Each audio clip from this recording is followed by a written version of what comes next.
I can remember as a kid growing up, I had the privilege of growing up in church, and we would have missionaries that would come and share about these different places.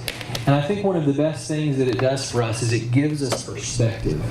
Because we all lack perspective. If we'll just be honest with ourselves, we all lack that. We lack the ability to really see and understand the world and what's happening. And we're so used to things being the way they are in the United States, I think it's easy, even though maybe we intellectually recognize this, but it's easy for us to forget that we are a small minority of people in a vast world, just a few million people in a world of billions. And so I introduce to you our Suriname mission team. Alan, Deanna Wiley, Brittany, and Shannon are going to come now and share a little bit of their experience with us today. Hello, I'm Alan. This is Deanna Wiley, and we're the Wiley. This is Shannon and Brittany. I think everybody knows. But we were in Suriname, South America. We had the pleasure of going there and being able to witness to one particular group of people. And we worked with Neil Singh and his church. And hopefully the slides are going. They're coming. They're coming. All right. And as we're talking, the pictures will be flowing through of what we got to do, and we got to do a lot of really cool stuff. I'm going to start. I'm going to tell you a little bit about Suriname. Suriname's a little country right above Brazil, 650,000 people in a small country. Out of that 650,000, between 40 and 60,000 are evangelical Christians. The rest of them are either Hindu, Muslim, Catholic, and some other really weird religions. Some of them we didn't even understand. And there is either a Hindu temple or a Muslim mosque almost on every corner. There are 6 evangelical churches within the region where we were at, within Paramaribo. There are no more evangelical missionaries in Suriname. The last set of missionaries retired last year. They actually offered us their job while we were there for 2 years. Of course, we told them we couldn't do that. Jonathan would kill us. IMB is basically out of funding, and therefore the only missionaries that go in are short-term missionaries. So we were very privileged to be a part of that. Got to our place where we stayed, which is the Bush House, which you may or may not see in a picture. I don't remember if Alan put one in there, but it is the World Team Mission House. Is where we stayed.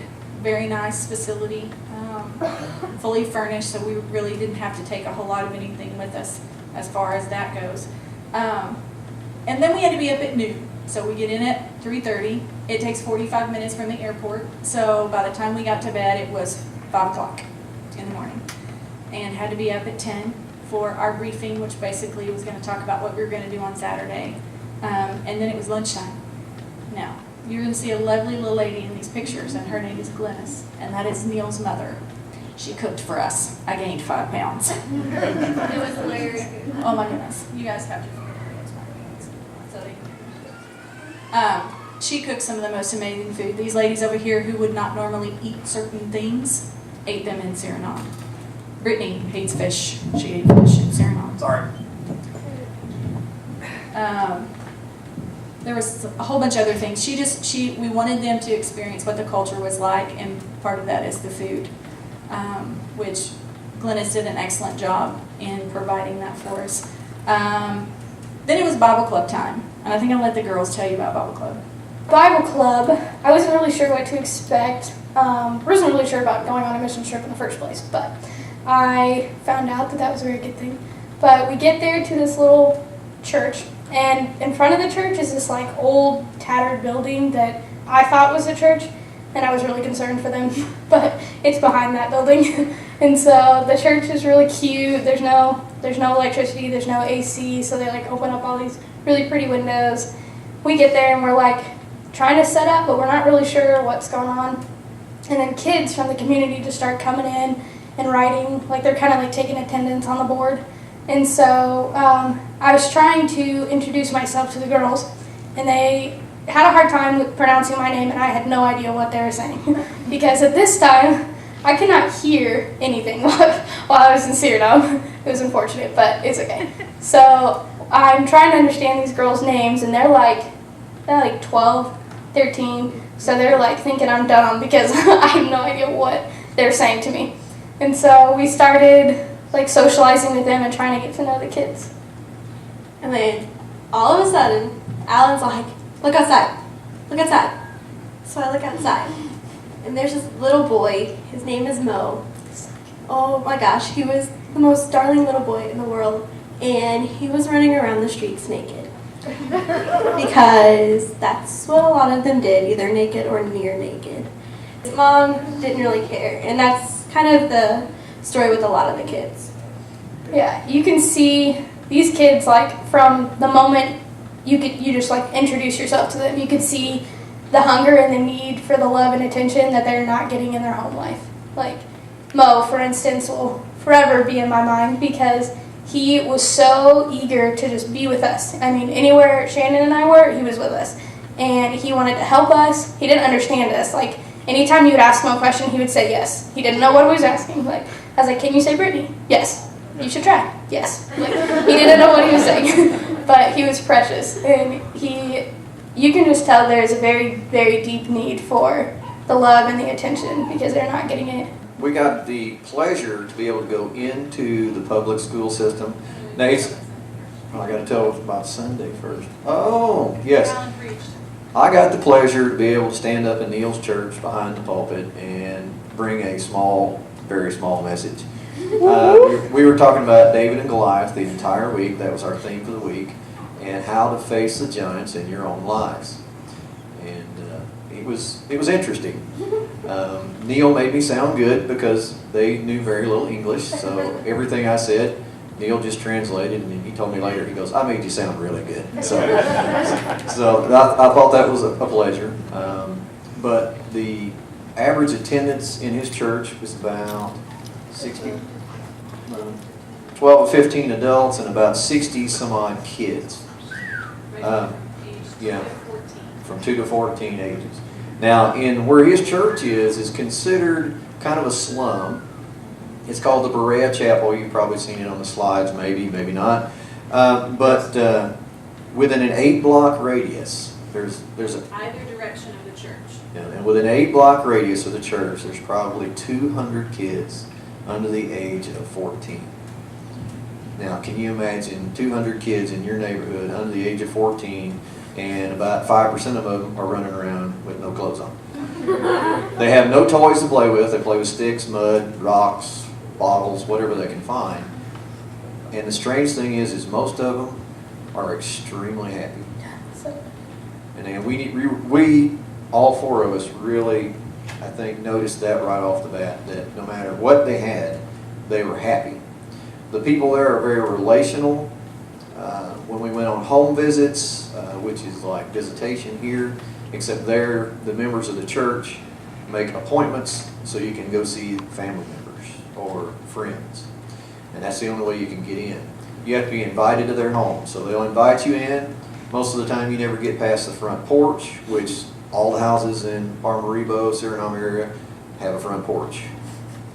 It's just tradition because that's where they entertain their guests. They're also, a tradition in Suriname is when you come to their home, they offer you food and drink. Now, I think I'll let the girls tell you about the food and the drink part. So when we went to Trevor's house in Kamawena, Oh gosh. tell them what they served us. Well, this was one of the nicer houses we went to. Trevor is Neil's friend. He's a jeweler, right?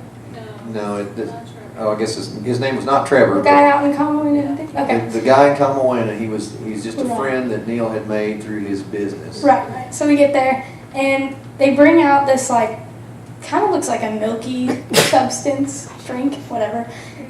Very thin milk. Wasn't quite sure, but I had been told all trip that it's rude to not try things. So I was on this, like, mission. I was going to try everything that they gave me. It worked out most of the time, but this time it was like, what was it? I don't know what it's called. It was like coconut? It was basically water with sugar and just a hint of coconut milk. But everything there, like, you think something's sugary here. Like, I think Sunny D is sugary. No, it is nothing compared to what sugar is there. Like, you drink a glass of their orange juice, and you're like high on sugar for 2 hours. Like, everything there is very sugary, and the foods that we were served were absolutely delicious. Okay, well, we'll put it this way. Neil tried our orange juice that we bought at the American store. He did not like it. It was not sugary enough for him. Pinnell was the first of the 4 Bible schools we went into, and me and Brittany were going to teach that day. We were kind of nervous because we didn't know what to expect. We didn't necessarily feel prepared, but we got there, and it seemed like, I don't know, I guess a normal school there is what it was. I decided I was just going to be ridiculously excited about everything and see if it would work. Most of the time I just made a fool out of myself, but it worked somewhat. The kids got excited because if they see you getting excited about God, they're going to have the same feeling. So we played a game with them, and we would like go through our lesson, but overall Pinnell School was one of the more sterile schools. It wasn't, you could tell that the headmaster wasn't like talking us up or getting excited about our visit. And then we went to visitation. And the first lady that we went to visit, they call them brothers and sisters there. We went to visit Sister Middeline. She's between 65 and 70. Very, very sweet lady, but had some challenging questions. And for a home visit, this is where the girls got to sit back and just listen. Because some of the questions that she was asking questions like tithing, and she was having some family difficulties, and how do you deal with family stress and different things like that. And so the girls kind of got to sit back and listen while Neil Allen and I broke scripture with her, which was really cool to be able to pull in scripture and our knowledge, and not that we know everything and that we're always correct, but we were willing to be real with her, and she really appreciated that. I don't know, it's just different when, for us it would be, think of our senior adults as being wise and all-knowing and those kind of things here in the States. When some of these home visits that we did, some of these people haven't been Christians for very long. And so we have to keep that in mind, because some of them are still learning and they're still growing in their faith. And so it was just really cool just to spend some time with her. We didn't meet any other family members for her. It was just her, which was fine. And then after that, we went to supper. Glenna's cooked again. And then we met back at the Bush House for what Neil calls evaluation. And that's to talk about our day. How did the schools go? How did our home visit go? What can we do better the next day? And those sort of things. And after that is when we got into some really awesome, deep God time. The topics ranged all over the board as far as what came up in conversation, and I think the girls learned a lot in just that Monday night in what we talked about. And then the next day we got up and we went to Moriah School. Okay, well, I want to add something to the home visit we went to. Where she lived is in the same neighborhood around where the church is. Yeah, it's right down the street. We were on our way and we're turning onto her road, and Mo has a little sister, never caught her name, but as soon as she saw Neil's car coming, she started running for us. And it was so sweet, and I kind of wish Neil would have just stopped the car so we could go give her a hug, but he didn't. We kept going. But while we were sitting there, all these kids just kept trying to peep over the fence to see what we were doing, and it was awesome. When we were done talking to her, we went outside to the neighborhood and we walked down the street, and it is one of the most humbling experiences because you see how little these people have. And like we saw Mo's mom doing like dishes in her backyard area, and she just like, Mo was probably like 5. He's 6. 5 or 6, and then his little sister, I don't know her name, was like 3 or 4. And I mean, we wouldn't just let our 3 or 4-year-old just run around the streets and do nothing, but she just didn't care, and it like broke your heart to see this. And we walked down to like try to visit with some of the parents, and they weren't interested at all. And it was just very humbling to see that these kids are like choosing to come to the church. It's not their parents like telling them to come. It's just they're choosing. They're coming into the church on their own will.